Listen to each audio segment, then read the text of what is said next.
बिस्मिल्लाहिर्रहमानिर्रहीम। अस्सलाम वालेकुम। उम्मीद है आप सब खैरियत से होंगे। आज मैं आपके साथ MCM 304 का लेक्चर नंबर 1 से लेक्चर नंबर 6 तक की मिड टर्म प्रिपरेशन की वीडियो शेयर करूंगी।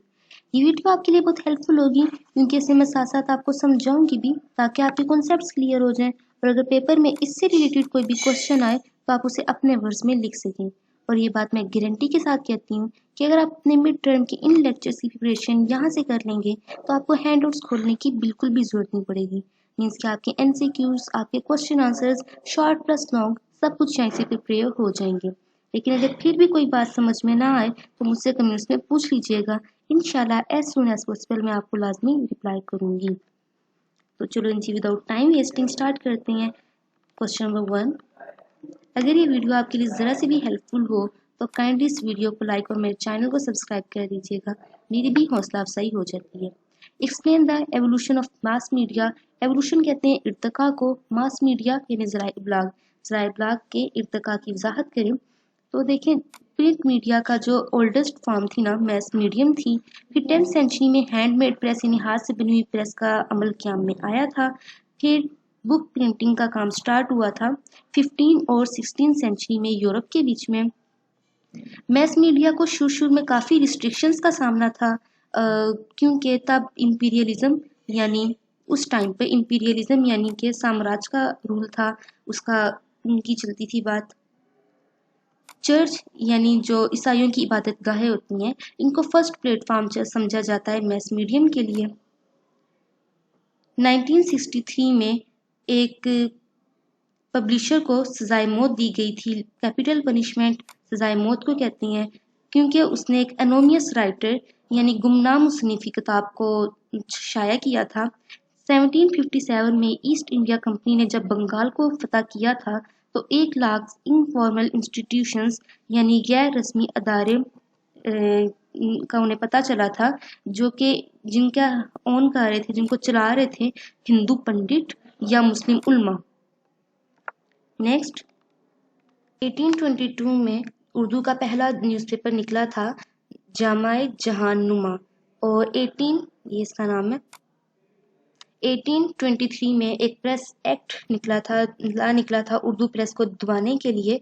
इसमें लाजमी करार दिया गया था कि जो एडिटर्स हैं, पब्लिशर्स हैं और ऑनर्स हैं, उनके नाम के साथ साथ उनका एड्रेस, मुकम्मल पता यानी अखबार के पहले सफ़े पे ये लाजमी लिखा होना चाहिए ताकि हुकूमत इनके कागजात की अथॉरिटी को तस्लीम कर सके। और इसे प्रेस और जो इसको नाम दिया गया था ना इस ऑर्डिनेंस को, वो प्रेस एंड पब्लिशन ऑर्डिनेंस दिया था PPO। Next question number 2, write the emergence and the role of print media in the subcontinent. Emergence कहते हैं ज़हूर को कि प्रिंट मीडिया का क्या रोल था और उसका ज़हूर सब कॉन्टिनेंट यानी बरसगीर में क्या था। तो देखें डेमोक्रेटिक सोसाइटीज़ यानी जमहूरी माशरों में जो इसका ज़हूर था वो इस बात पे जोर दिया गया था कि इल्म हर एक का हक है इल्म को हासिल करना और कोई भी शख्स किसी से उसका बुनियादी हक यानी इल्म हासिल करना नहीं छीन सकता क्योंकि इल्म ने हमें इज्जत दी है। और यही ख्याल जब बरसगीर में पहुंचा, वहाँ के लोगों को शऊर आया, अवेयरनेस आई, तो उन्हें इस बात का पता चला, उन्होंने इस बात पे गौर दिया कि उनके पास अपना प्रेस और अपना पेपर होना चाहिए लाजमी। Next question number 3, what are the effect of print media came in subcontinent. बरसगीर में प्रिंट मीडिया के क्या असरात मुरतब हुए। तो देखें इमर्जेंस कहते हैं ज़हूर को। जब प्रिंट मीडिया बरसगीर में आया तो ईस्ट इंडिया कंपनी को ये बुरा शगन लगा अपने लिए क्योंकि जल्द ही उन्हें इस बात का ख्याल हो गया कि जो अखबारात हैं वो ईस्ट इंडिया कंपनी के मुजालिम की मजम्मत कर रही हैं, उनके खिलाफ लिखना शुरू कर रही हैं और जो लोग हैं वो अंग्रेज़ों के जालमाना रवैये से वाकिफ होना शुरू हो गई हैं। चनाचा प्रिंट मीडिया के इस ज़हूर ने इत्तेहाद के तस्वुर का आगाज़ पेश किया और फिर यहाँ पे अक्टूबर 1857 को दिल्ली और पूरे हिंदुस्तान पे ईस्ट इंडिया कंपनी ने अपना कंट्रोल हासिल कर लिया था अंग्रेज़ों ने। और वहाँ पर थे मौलवी मोहम्मद बाकर जो कि उन्होंने प्रिंट किया था सादिकुल अखबार, उन्हें सजाए मौत कैपिटल पनिशमेंट दे दी गई थी। Write down the names of Muslim publishers who adopt a sold instant in print media. तो इनमें आ जाएंगे मौलाना ज़फ़र अली खान, ये ऑब्जेक्टिव के लिए नाम बहुत इंपॉर्टेंट है। मौलाना मोहम्मद अली जौहर, मौलाना हज़रत मोहनी, ये इंपॉर्टेंट नाम थे इनके। कायदे आज़म ने भी प्रिंट मीडिया को काफ़ी फ़रोग दिया था इनको।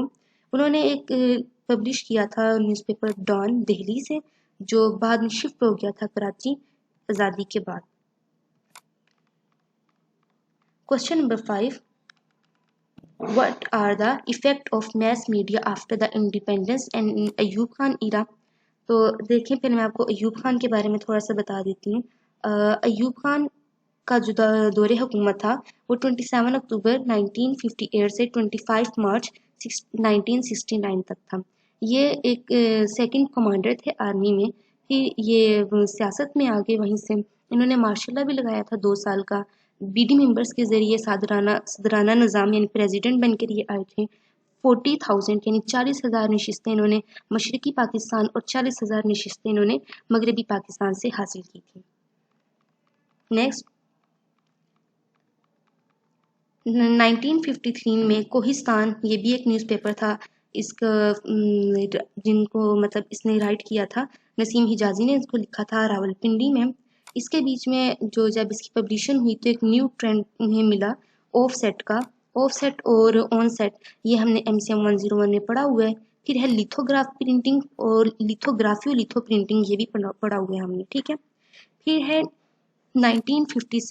1957 में मीडिया को एक फ्री हैंड मिल गया था पाकिस्तान के बीच में। पूरी कंट्री में सिर्फ 60 केसेस रह गए थे मीडिया के अगेंस्ट, सॉरी न्यूज़पेपर्स के अगेंस्ट, ठीक है। और 1960 में मैगजीन्स की जगह ले ली थी डाइजेस्ट ने, और ये स्टाइल उन्होंने वेस्टर्न्स का लिया था। क्वेश्चन नंबर 5 तेज चलूंगी ताकि आपका इंपॉर्टेंट टाइम वेस्ट ना हो जाए। What are the harass actions taken by Ayub Khan against the international news agencies?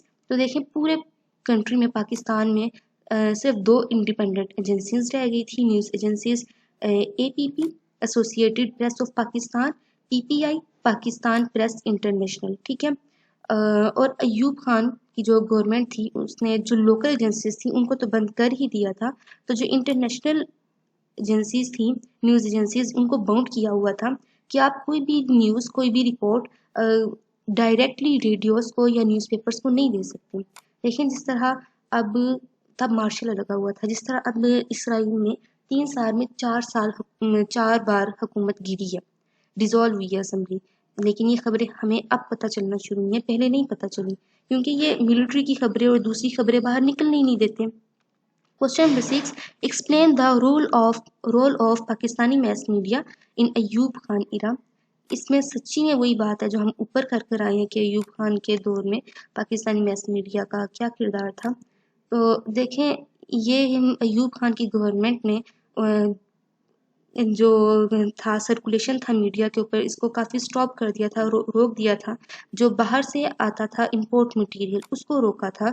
Media को ऊपर प्रेशर, यानी न्यूज़पेपर के ऊपर प्रेशर डाल दिया था कि आपने कोई भी रिपोर्ट ऐसी नहीं लिखनी। फिर 1961 में प्रेस लॉ में इस्लाहात कर दी थी, जिसके खिलाफ मतलब सारी जो न्यूज़पेपर थे उनके सरबराह उन्होंने डिमांड की थी हुकूमत से, अयूब खान गवर्नमेंट से, कि आप इनको इस इक़दाम को वापस लें, इस कानून को तोड़ दें। तो फिर 1823 के एक्ट के मुताबिक जो डिक्लेरेशन थी वो सबमिट करता था गवर्नमेंट ऑफिशियल, यानी डिप्टी कमिश्नर, उसने उनकी जो इस्तदा थी वो मुस्तरद कर दी थी और वो एक्ट लाजमी हो गया था।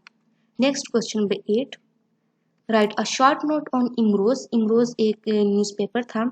इसकी पब्लिशिंग पहले स्टार्ट हुई थी और इसने पहला न्यूज़पेपर था जिसने पाकिस्तान में अपनी एक अच्छी टीम इकट्ठी कर ली थी।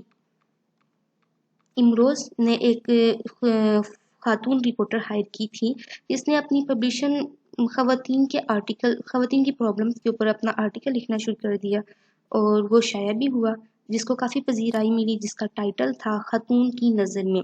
और ये काफ़ी अच्छा ट्रेंड था, काफ़ी कामयाब हुआ। इसका रुझान जब बढ़ा, अमीरोज़ की इस एफर्ट के बाद लाहौर से मशरिक और कोहिस्तान, ये 2 न्यूज़पेपर ने भी ख़वातीन के पेजेस को शाया करना शुरू कर दिया था। क्वेश्चन नंबर 8,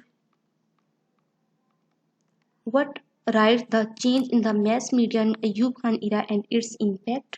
कि अयूब खान के दौर में मीडिया में क्या तब्दीली आई और इसके असरात। تو دیکھیں ایوب خان کے زمانے میں اخبارات کو ایک بڑا چیلنج درپیش تھا، کیونکہ 1857 یعنی برِ صغیر میں جب ہندو اور مسلمان ہند پاک جو بھی تھے اخبارات میں ایک ہی کالم ہوتا تھا، مطلب اور وہ اس میں لکھا جاتا تھا سیاست، پھر وہ لکھا کرتے تھے اپنی ساری باتیں. وہاں کی آڈینس کو، وہاں کی جو عوام تھی، انہیں صرف سیاسی خبروں میں دلچسپی تھی، تو اخبارات نے اپنے قارئین کی دلچسپی کو برقرار رکھنے کے لیے یہ پولیٹکس کی نیوز کو چھاپنا شروع کر دیا تھا. لیکن ان کے لیے ایوب خان کے دور میں یہ کافی زیادہ ایک چیلنج بن کے آ گیا تھا، کیونکہ تب مارشل لا لگا ہوا تھا، تو پوری اس کو بین کر دیا گیا تھا کہ کوئی بھی جو خبر ہے پولیٹکس کی وہ باہر نہ نکلے. Question number 9. Explain the entry of TV affected the readership of newspaper. کہ ٹی وی کے داخلے سے اخبارات کی قارئین پہ کیا اثر پڑا؟ تو واقعی میں پڑا کہ جب پہلے تھے نیوز پیپرز کے جو شاعر تھے، ادیب تھے، وہ بغیر کسی مالی فائدے کے، پیسوں کے، اجرت کے کام کیا کرتے تھے، لکھ کے دیا کرتے تھے اخبارات کو. لیکن جب ٹی وی آیا تو وہاں پہ اس نے ایک کالم لکھنے کے بھی پیسے مقرر کر دیے، اجرت دے دی، تو پھر یہ نیوز پیپرز کو اس کا کافی نقصان ہوا اسی وجہ سے. Next question number 10. What are the different terms used in the mass medium? دیکھیے میں نے ایک امپورٹنٹ پوائنٹ بھی نہیں چھوڑا جو کہ آپ کے پیپر پوائنٹ سے امپورٹنٹ ہو، تو یہ ویڈیو انشاءاللہ آپ کے لیے بہت ہیلپ فل ہوگی. اچھا، 3 اس نے ٹرمز یوز کی تھی، موب کی، میس کی اور پبلک کی. ون ٹائم اس کو ریڈ کر لیجیے گا، اتنا امپورٹنٹ نہیں ہے ویسے. Question number 11 last question. Explain the role of mass media in the general Yahya Khan era and its result. کہ جنرل یحییٰ خان کے دور میں جو پرنٹ میڈیا کا کردار ہے اور اس کے نتائج کیا ہیں اس کی وضاحت کریں. تو دیکھیں جنرل یحییٰ خان نے ان تمام مطالبات سے اتفاق کیا تھا، ان تمام ڈیمانڈ سے وہ متفق ہو گیا تھا جو کہ اس کی سوسائٹی کے مختلف سیکشنز کے لوگوں نے پیش کی تھی. انہوں نے پارلیمانی نظام یعنی پارلیمنٹری سسٹم کو بحال کر دیا تھا، جو ڈائریکٹ الیکشنز ہیں اور ٹریڈ یونینز اور طلبہ یونینز ان کو بھی بحال کر دیا تھا. انہوں نے 1969 مئی میں اناؤنسمنٹ کی تھی، اعلان کیا تھا الیکشنز کا کہ میں 1969 دسمبر میں الیکشن کراؤں گا. یہ اعلان ہوتے ہی 63 پارٹیز تھیں، انہوں نے اپنی الیکشن کمپین سٹارٹ کر دی تھی. تو الیکشن مہم جسے ہم کہتے ہیں وہ فوراً سٹارٹ کر دی تھی. اس سچویشن کے درمیان جو میڈیا تھا اس نے صحیح طریقے سے اپنا ذمہ داری کا مظاہرہ نہیں کیا، اور اخبارات کی طرف سے وہ رپورٹ اکثر خبروں میں شامل ہوتی تھی جن میں سیاستدان ایک دوسرے پہ غدار ہونے کا الزام لگایا کرتے تھے. ٹریٹر یعنی غدار، ادھر تک تو وہی بات ہے. اب یہ جو پی ہے یہ پاکستان پیپلز پارٹی، جو ویسٹ پاکستان یعنی مغربی پاکستان ہے وہاں پہ پیپلز پارٹی کو کامیابی ملی تھی، جبکہ جو اخبارات ہیں انہوں نے دکھایا تھا کہ پیپلز پارٹی کو شکست ہوئی ہے. جب عوام کے سامنے ایک فیصلہ آیا تو انہیں سمجھ نہیں آ رہی تھی کہ ہم کون جیتا ہے کون ہارا ہے. وہ ذہنی دباؤ کا شکار ہو گئے تھے، وہ ذہنی طور پہ اس تبدیلی کو سمجھ ہی نہیں پا رہے تھے، وہ تیار ہی نہیں تھے. پھر یہ جو مساوات ہے یہ بھی ایک نیوز پیپر تھا جس کو پی یعنی پاکستان پیپلز پارٹی نے اس کی اشاعت کا کام سٹارٹ کیا تھا، اور یہ نیوز پیپر انہی کی نمائندگی کرتا تھا. پھر جماعت اسلامی نے 2 نیوز پیپر سٹارٹ کیے تھے، ایک کوہستان تھا اور سیکنڈ پر تھا جسارت. جو کوہستان تھا اس کی اشاعت کو پبلیشن کو سٹاپ کر دیا گیا تھا اسی وقت، اور جو جسارت تھا اس کی سٹارٹ مطلب ابھی تک سٹل چل رہا ہے. وہ پینٹنگ فرام کراچی، یہ کراچی سے ان کی پینٹنگ ہوئی تھی. اور آزاد کشمیر میں صرف ایک ہی تھا وہ نیوز پیپر جس کا نام آزاد تھا. سوری، ویسٹ پاکستان میں، مغربی پاکستان میں ایک ہی اخبار تھا آزاد، جس نے الیکشنز میں ایک فیئر رول یعنی منصفانہ کردار ادا کیا تھا. یہاں پہ آپ کے لیکچرز اینڈ ہوتے ہیں. مجھے امید ہے یہ آپ کے لیے کافی ہیلپ فل ہوں گے، لیکن اگر کوئی بھی بات سمجھ میں نہ آئے تو کائنڈلی کمنٹ سیکشن میں مجھ سے پوچھ لیجیے گا، انشاءاللہ میں آپ کو لازمی بتاؤں گی. میں نے اس پہ بہت محنت کی ہے، انشاءاللہ یہ آپ کے لیے کافی ہیلپ فل ہوں گے. تو کائنڈلی میرے چینل کو سبسکرائب کر دیجیے گا، کیونکہ کئی دنوں کی محنت کے بعد ایک ویڈیو تیار ہوتی ہے. میری بھی حوصلہ افزائی ہوگی. انشاءاللہ آپ کو پیپر اسی کوسچنز کے بیچ میں سے آئے گا. نیکسٹ ویڈیو میں ملتے ہیں. اللہ حافظ.